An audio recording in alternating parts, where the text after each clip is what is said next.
President Obama is the most successful food stamp president president in American history. By calling the first black president a food stamp president, he gets to knock the ball out of the park 2 or 3 times. And then he can also suggest that he's tough on African American people who are on the dole who don't deserve it. It's the undeserving poor that he's getting at here. And we all know that circulates mostly around the bodies of poor black women and their children. I don't want to make black people's lives better by giving them somebody else's money. But you threw in black people when most of the people, as you know, on welfare are white people. I didn't say that. If you look at it, what I started to say as a word and then sort of changed and it sort of came out. Those who are coming into France, which had a beautiful culture, the French culture is actually diminished. It's going away, and it's being taken over by a Muslim ethnic. Rush Limbaugh has declared that the president's health care reform package is a civil rights bill and constitutes reparations. This is returning the nation's wealth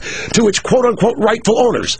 This is a civil rights bill. This is reparations, whatever you want to call it. The objective is unemployment. The objective is more food stamp benefits. The objective is more unemployment benefits. The word, though, here, reparations, is a particularly loaded one. The terms welfare and food stamps and reparations are all code words for undeserving black people. Limbaugh is attempting to use the politics of racial fear to appeal to the lowest common denominator of racial anxiety in this country. He is simply screaming, "There's a black man in the White House. Be afraid." So I'm prepared, if the NAACP invites me, I'll go to their convention and talk about why the African American community should demand paychecks and not be satisfied with food stamps. Can't you see that this is viewed at a minimum as insulting to all Americans, but particularly to black Americans?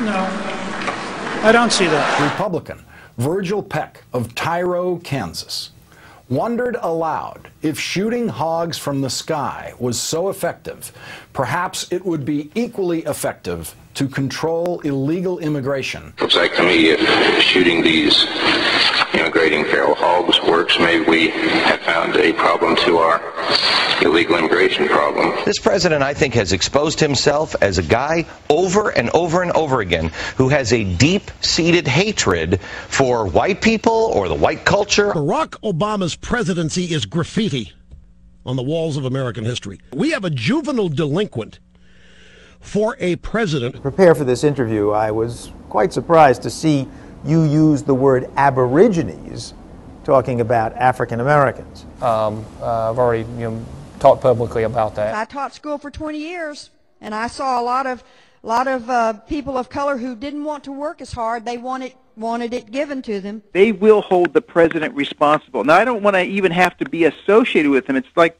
touching a tar baby. Is this just because they're black that they're in prison? Or could it be because they didn't want to work hard in school? I grew up in Alabama. I understand, I know this from my own experience, that blacks are not the greatest swimmers. I've made very, very clear I don't know where that comment comes from. Well, from your subconscious. Well, I guess. I mean, it's not even a normal...